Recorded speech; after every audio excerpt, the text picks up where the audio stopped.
look, our main job is to advocate that those ministries, those media entities can stay in the public space. So we work on Capitol Hill, we work with mainstream media, we work in corporate America, and we push hard to make sure the church and Christian media can stay in the mainstream, out in the public sector.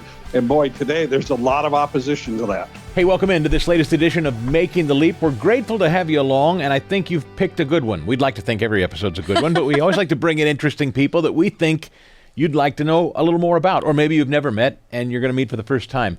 Case in point, a gentleman we made the acquaintance of last year at the National Religious Broadcasters Association convention in Nashville, Tennessee. And I didn't know Troy Miller until we attended this convention, and now I feel kind of like professional friends with him, and I love what they do. And now every year we're going to be a part of the NRB. In fact, we're headed to Dallas in February of next year, where you and I will do the show, and we're going to take our colleagues at the Lion down there, and we're going to make kind of more of a formal Herzog rollout of our media products. Yeah, it was kind of like kid in a candy shop last year when we were down there taking notes and zooming around with cameras and watching. It was a lot of fun. And if you don't know the Christian media community, this convention is one for you. Anyway, we welcome Troy Miller in today. Mr. Miller, pleasure to have you aboard, sir. Oh, it's great to be with you guys. Thank you. You bet. I want to start by asking you a little about the NRB. For people that don't know it and aren't familiar with it, and I wasn't, I got to plead ignorance until just this last year, tell folks what the purpose of the organization is. Sure. NRB is the largest media association for Christian media. Anybody who's in any kind of Christian media, radio, television program producers, podcasters, publishers, you name it. If you're in media today, even churches are out there streaming. And look, our main job is to advocate that those ministries, those media entities can stay in the public space. So we work on Capitol Hill, we work with mainstream media, we work in corporate America, and we push hard to make sure the church and Christian media can stay in the mainstream, out in the public sector. And boy, today there's a lot of opposition to that. I was just going to say that is quite a task to take on, because that is a battle. No matter what avenue you look at, publishing, Amazon, books get taken down if they're published by Christian authors. That's something that I think a lot of people maybe aren't aware of. Can you talk a little bit about that? Because I think there are people that don't even think that that's a real thing. Yeah, NRB's been around 80 years. We actually started back when radio became the medium and Christian pastors wanted to get in there. And look, for those 80 years, for the most part, we fought government regulations and we fought legislation that was going through. But today, real battle is in corporate America, as you said. So whether it's social media companies that are taking down people's posts or sometimes taking down their whole sites and their content, or whether it's somebody like Amazon who decides that a book that's been written for some reason violates their community standards. And this has happened to, people don't know this, but this has happened to hundreds of authors, especially any authors today that want to write anything on the whole gender confusion that's going on. You want to write about marriage between a man and a woman. You want to write about pro-life. You're probably not going to get your book put up on Amazon today, especially if you want to write that there are other options for young kids today other than, detransing or transing into something else. If you want to write about that, then you're going to get taken out. We have at least 10 authors that we know of that were taken off of Amazon. And of course, we have hundreds of cases of people's social media that were taken down. As a matter of fact, one of our TV stations, The Dove out in Oregon, YouTube shut them out of their whole account and locked them out of almost 2 or 3 years of content they had on site. Wow. That's so discouraging for people that just are doing what they're being led to do. I know that's happened to you a few times, like you've had stuff taken down, but it's that's short term. Often political, which Right. I guess some people take the word of God as political, which I wouldn't, particularly in the afterlife. But nevertheless, I would say, Troy, that the Christian media space today, while robust, and I think it is as big and healthy as maybe as it's ever been, it's also more under attack than ever before. Can you confirm that? Then maybe that's my perception. It seems like there's more available Christian media than ever before, but it's more attacked than ever before. Well, there is more available Christian media today. Radio is actually doing very well as a medium, extremely well. And the top genres on a radio are Christian talk and teach and Christian music. And so radio is doing very well. Television is doing well. And of course, streaming is available. So there's more opportunities for people to get into Christian media today than ever before. But as you said, at the same time, there's more opposition. There's a number of folks, our good friends over at Salem, they were trying to buy a bunch of radio stations, thought they had the deal down in Florida, and George Soros swooped in and bought them out from under them. And we think just to keep Christian radio off the air, not to let it expand. We've had a number of streaming folks that have tried to get onto platforms. Right now, YouTube TV, which is their linear TV platform, has no Christian television on it across the country at all. And yet the cable systems in the local markets are mandated to carry those TV stations. So yeah, Christian media, while it's robust today, Christian film's robust today, it's harder than ever to get your message out there. The presence of media folks at your actual convention, which I don't know if that's open or you encourage everyone to attend, but I know that, for instance, Donald Trump spoke earlier in the year in February in Nashville. It was a packed house, and the presence of media entities that are down there, it's quite a show. I mean, it's a huge turnout, and the subject matter is diverse. We do a show here talking about parents, encouraging them to maybe take a look at Christian school as opposed to public school, and I know there's a lot of programming and websites and whatnot for kids as well. And Trump spoke a lot about kids in school and things like that while he was at your convention.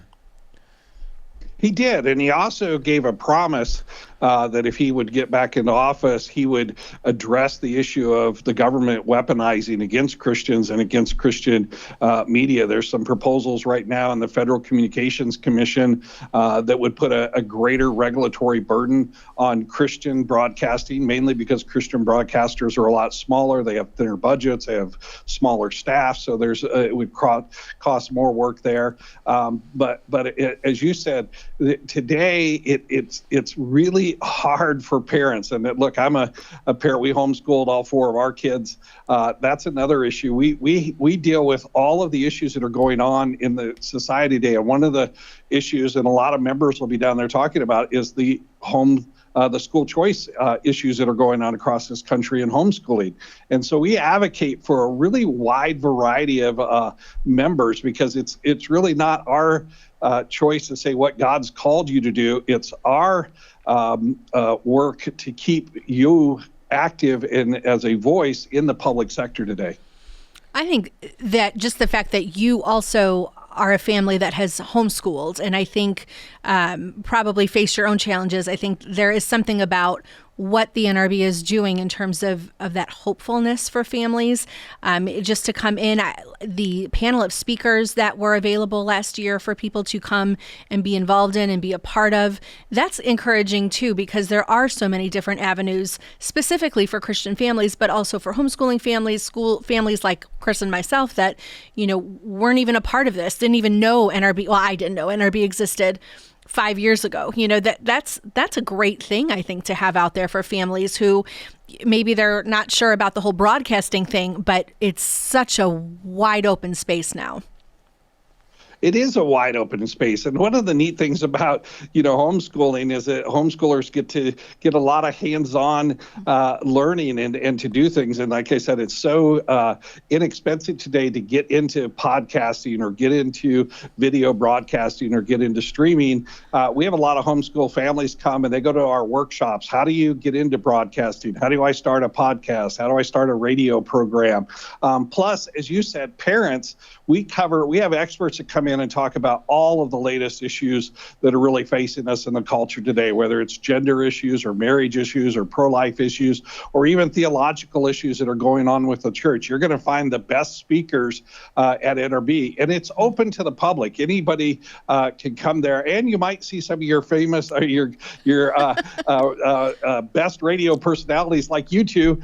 They're doing programs all over the place. Well, yep. I have to admit, I did geek out a little bit when we were walking through some of the areas, and I was saying like, oh my gosh, is so-and-so going to be here? I saw that poster. I saw that face. Yeah, it's fun. I did my radio show down there. We did Making the Leap down there. And actually, I'm very excited. Troy and the team were nice enough to invite me to moderate a panel this coming year. So I'm really looking forward to being part of the panel discussion. I appreciate the invitation, Troy. May I wade a little bit into what you just brought up about your children? Not only have you homeschooled 4 kids, but as I understand it, you've adopted all 4 children. So that makes you kind of layered culturally in a discussion that, frankly, is white hot right now, and that is sanctity of life issues. I bet those are deeply important to you. And then, of course, education with the kids. Could you talk a little about your personal walk with your family?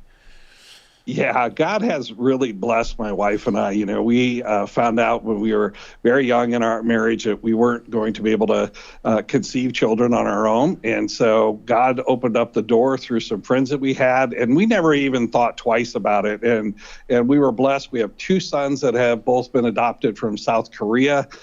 We have a daughter who is adopted from China, and we have a daughter whose ethnic background is East Indian.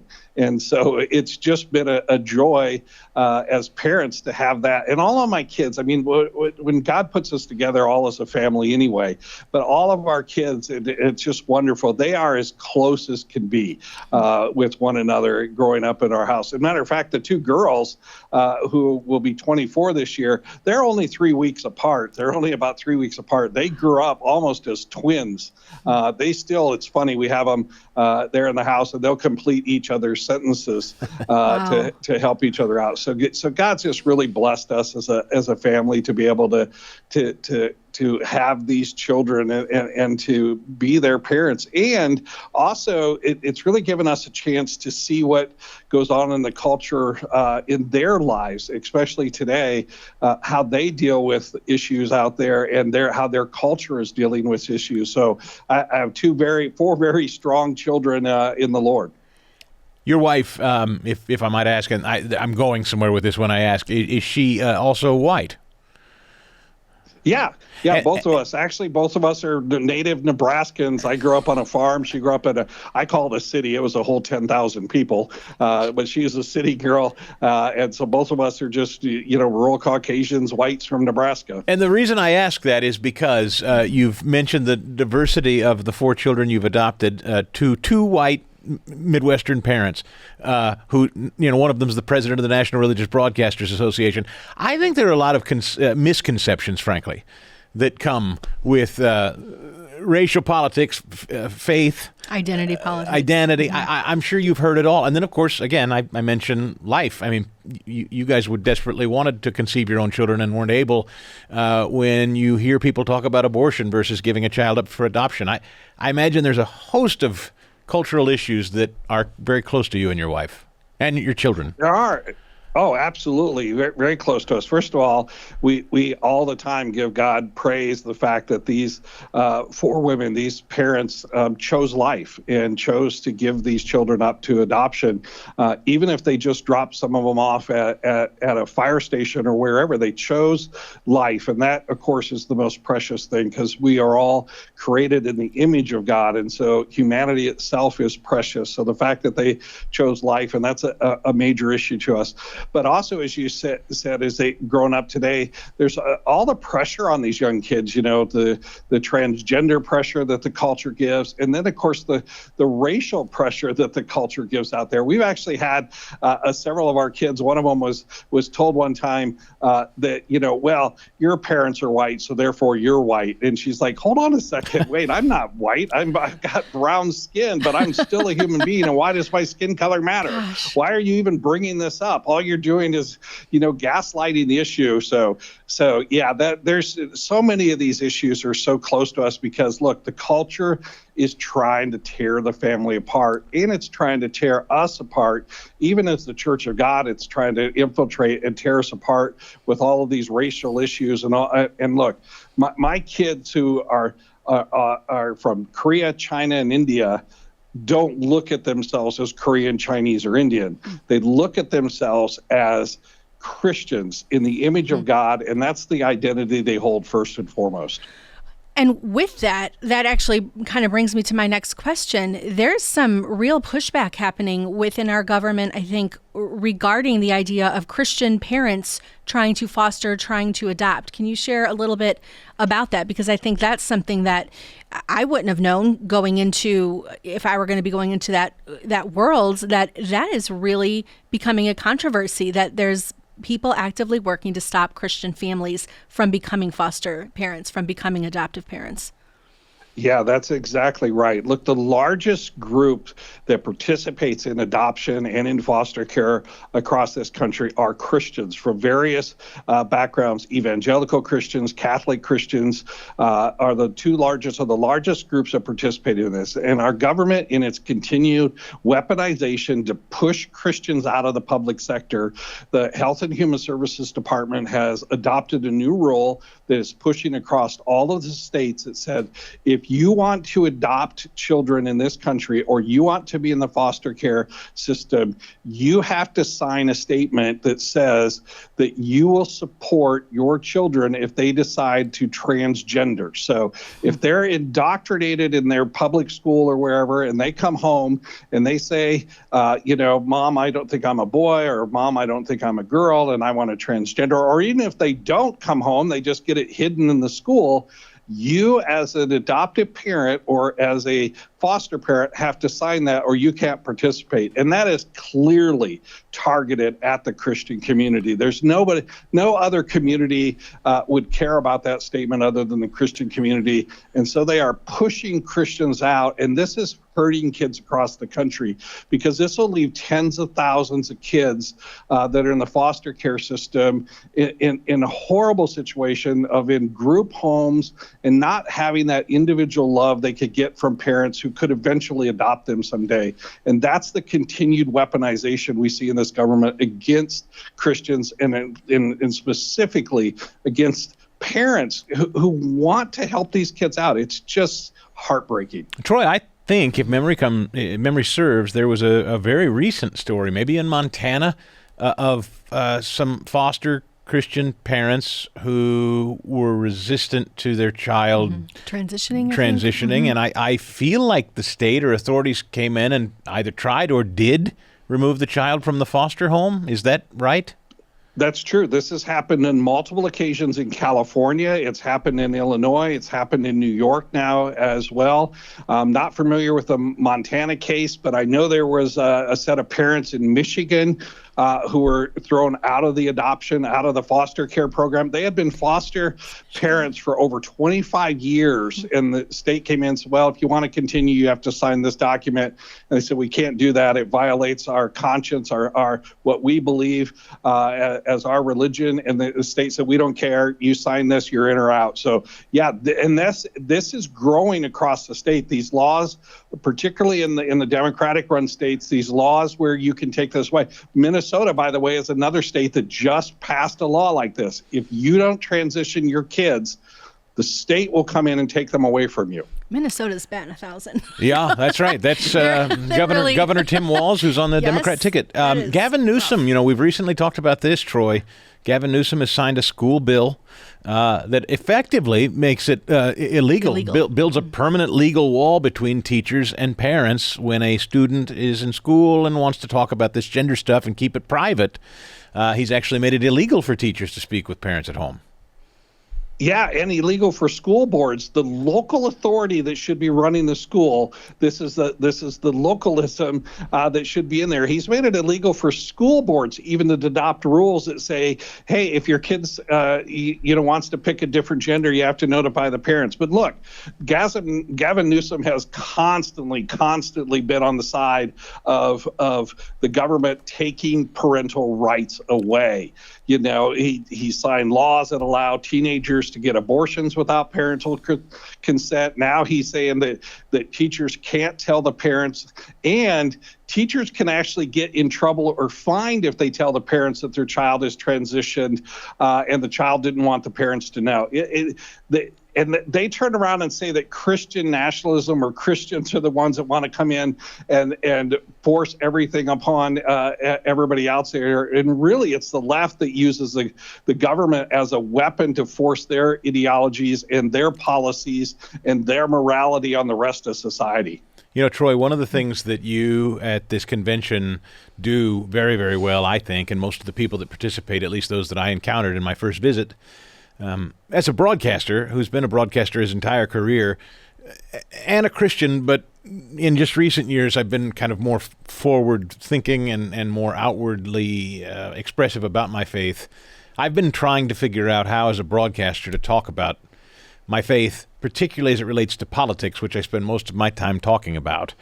And it's interesting to watch professionals who've been doing it for a long time. I mean, here you are, the president of the National Religious Broadcasters, and you clearly see that public policy is important.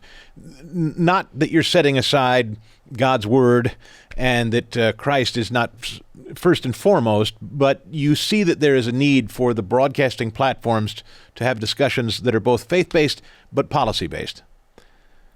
Oh, absolutely. First of all, we're blessed in a country where our founding fathers, first of all, most of them were all Christians, and the founding of this country came on Christian fundamentals and principles.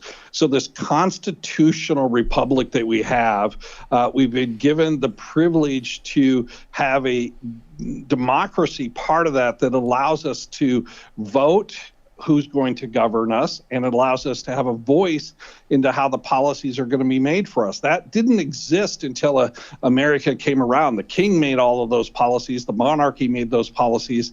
And so God has given that as a privilege to us in this country. And Christians of most people should understand that privilege and understand what God has given us, because it's all about who do we think is right to govern over us, and what kind of government do we want? Do we want a government that thinks that they are the source of all of our rights and freedoms, or do we want a government that understands the source of those rights and freedoms are given to us naturally? They come from our Creator.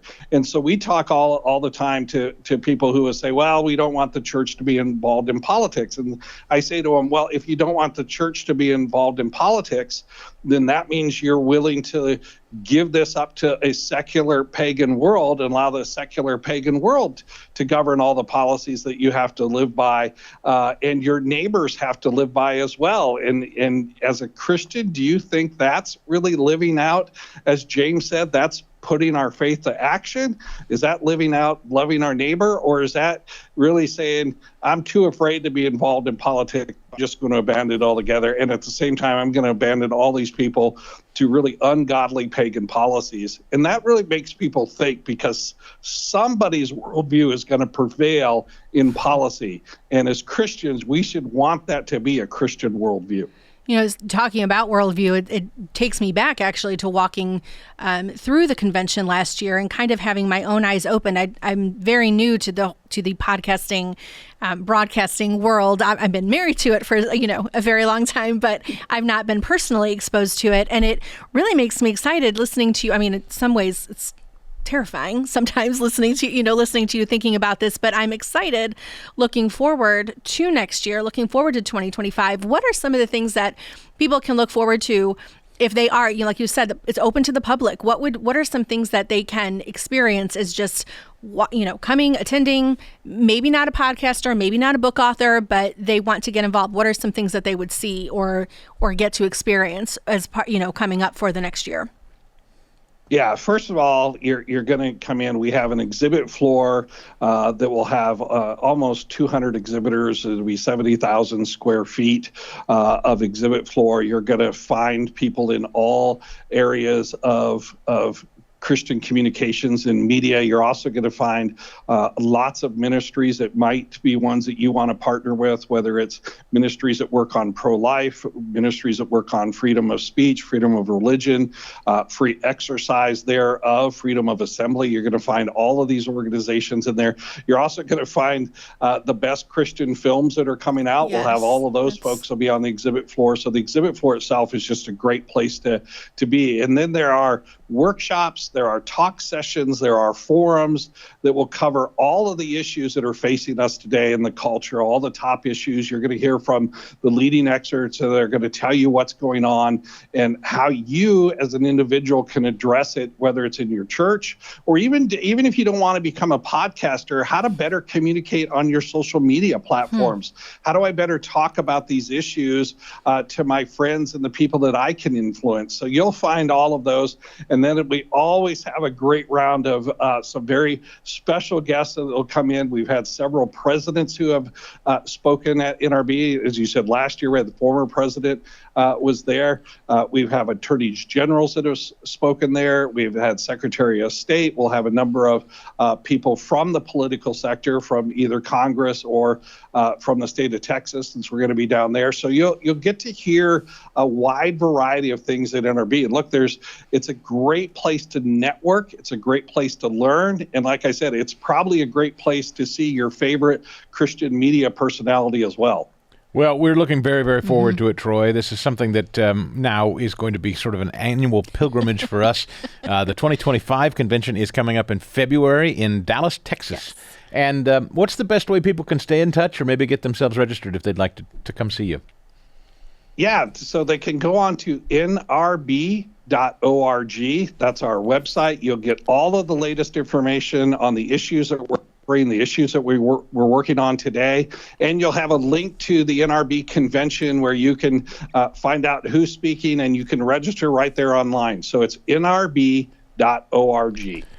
Well, I would encourage, anybody, specifically people that are the communications piece interested in that. But I would ask, just as listeners, think about it and consider it. It's a great place, I think, to visit in general. But then I think also the benefits are, everlasting, really. Yeah. We're going to be doing some live programming down there. Well, live to tape. I mean, we'll be recording some things. Our friends, like I said, at the Lion will be there too. So we're really looking forward to a larger presence with Team Herzog this coming February in Dallas. But Troy, it's been a real pleasure to meet you in more detail here on the show. I hope you'll come back, and maybe we'll talk when we get down there to Dallas in February, sir. Oh, that'd be great. You guys keep up all the great work that you're doing. Thanks, Troy. Thanks God bless. So much. And that'll do it for this week's edition of Making the Leap. Make sure, if you can, give this a 5-star review and a written review. We'd sure appreciate it at Apple Podcasts or Spotify or wherever you listen. A written review is always most helpful. And we hope you'll catch the very next episode coming up soon on Making the Leap. Making the Leap is a podcast presentation courtesy of the Herzog Foundation. We'd love your feedback by rating us and commenting on the show. And don't forget to subscribe so you never miss an episode. And thanks for joining us. We'll see you next time on Making the Leap.